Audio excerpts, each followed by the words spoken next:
Good day, brothers and sisters. Today, we're going to be talking about something that is a bit controversial. I'm going to be calling out Professor Soyinka. I'm going to be calling out Pastor E.A. Adeboye. And I'm going to be calling out Pastor Bakare. Why? I'll explain.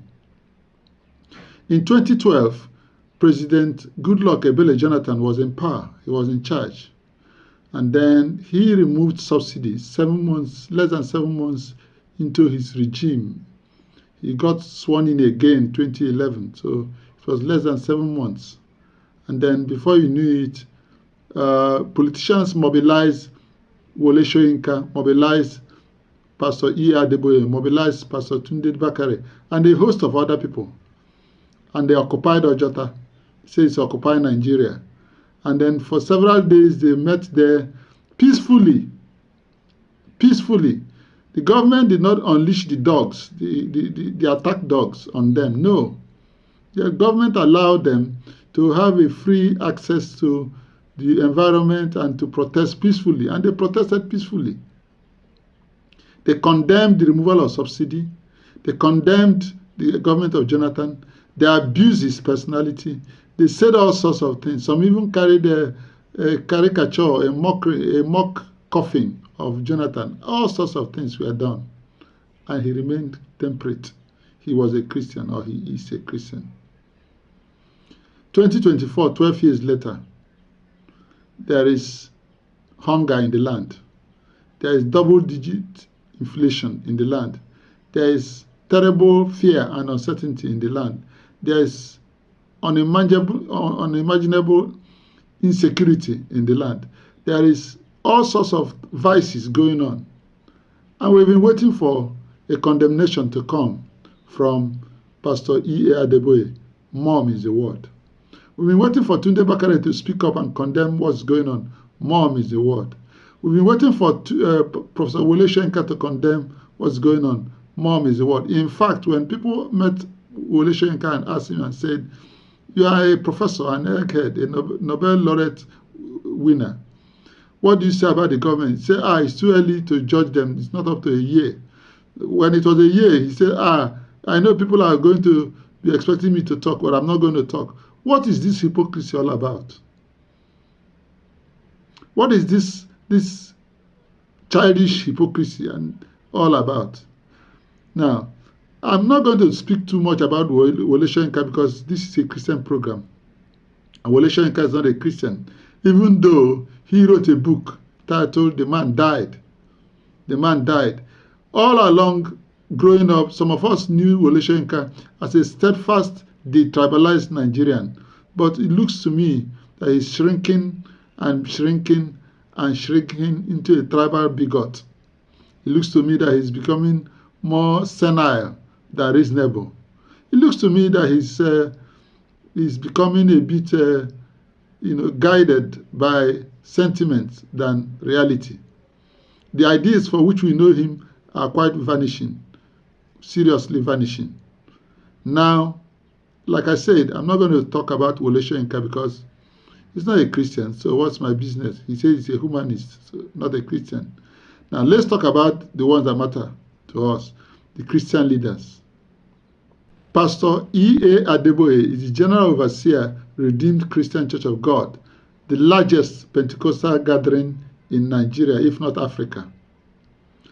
He oversees thousands of pastors and millions of followers. He is a man whose word is law. He is a man who has been honored by God and man. He is a man whose humility is legendary. He is a man whose understanding of the interventions of God in the affairs of men is quite remarkable. He is a man you cannot take anything away from. But in 2012, he came down to Ojota to protest against a fellow Christian's government, the government of a fellow Christian. President Goodluck Ebele Jonathan was in power, as I said earlier. He protested against him. Now, Goodluck Ebele Jonathan is from the south part of Nigeria, the so-called southern minorities. Now, but in 2024, his tribesman, Bola Ahmed Tinubu, is in power. And he has found it very difficult to identify with the hungry masses, many of which are members of his church. He has found it very difficult to speak up against the incompetence, the gross incompetence of the government. He has found it so difficult to raise a voice to say, let us even pray for the government. No, nothing. Complete silence. And we're asking why. In 48 hours from today, there will be the national protest from August 1 to August 10. If something dramatic does not happen, there will be the national protest. And the question is, where does Pastor E.A. Adeboye stand? Does he stand for the masses? Does he stand for Tinubu? Who does he support? He has kept quiet, and it's very unfortunate. It's unfortunate because he's a leader of men and resources, and one would have expected him to side in with the masses, but he's keeping quiet. By the way, Christian Association of Nigeria national group spoke and said, hey, people should find alternative means of engaging the government. And they mentioned town hall meetings, they mentioned dialogue, they mentioned petition. And I laugh. Their reason is very simple. They said there should be no demonstration or protest because it could turn violent and people could get killed. Very germane point. But then the question is, are you talking about dialogue with a government like this, or any government in Nigeria so far? Are you talking about dialogue? Are you talking about petition? Let us not forget, as soon as President Olusegun Obasanjo became the president, he instituted the Oputa panel. What happened to the Oputa panel?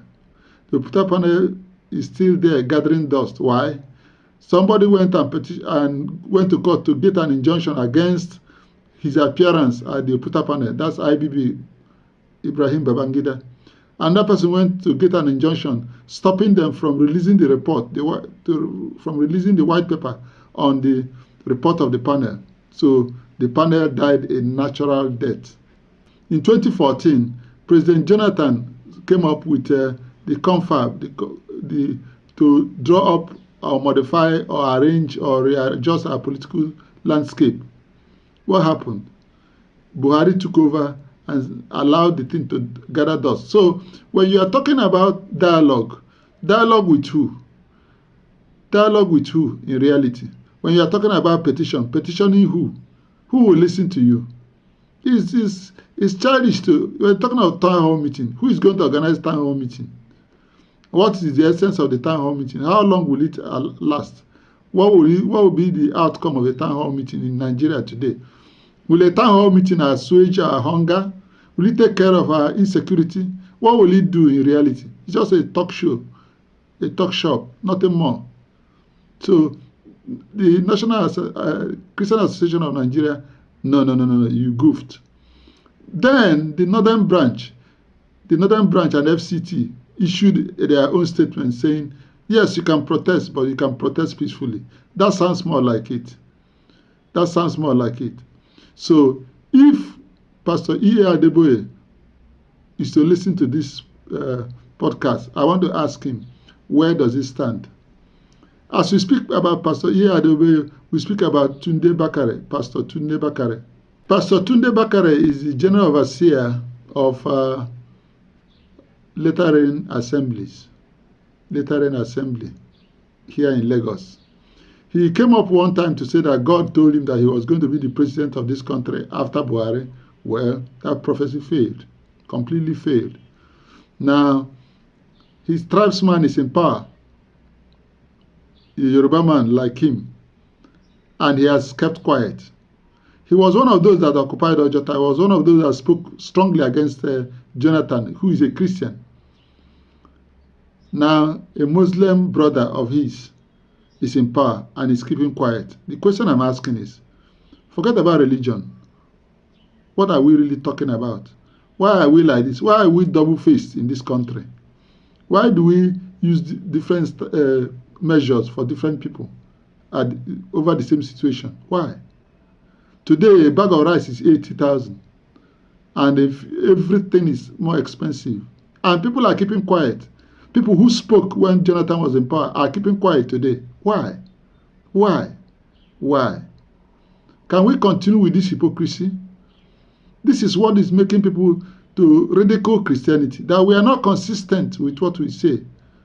The ideas which we stand and mouth and shout and pontificate about, we don't really mean it. We are just making mouth, nothing more, until we are settled or until our own brother is in power. It does appear to me that this is becoming, very embarrassing and shameful and disgraceful to the body of Christ. Please, if you have access to Pastor Adeboye, tell him to issue a statement. Let us know where he stands and why he stands where he stands. Is he being consistent or is he being, evasive? Let's know where he stands. If you have access to Pastor Tunde Bakare, please let us know where he stands. Let us know where these men stand, because they are men of God. They cannot be on the fence. Like somebody wrote, the hottest part of hell is reserved for neutral souls. They cannot afford to be neutral. They have to speak up. Nigerians want to hear them. Less than 48 hours to the protest. Let us hear Pastor Adeboye. Those who are handling his media, tell him Nigerians want to hear from him. It's very important. And it's on this note that we say, how will Thursday be like? Will there be strike? I don't know. Will there not be strike? I don't know.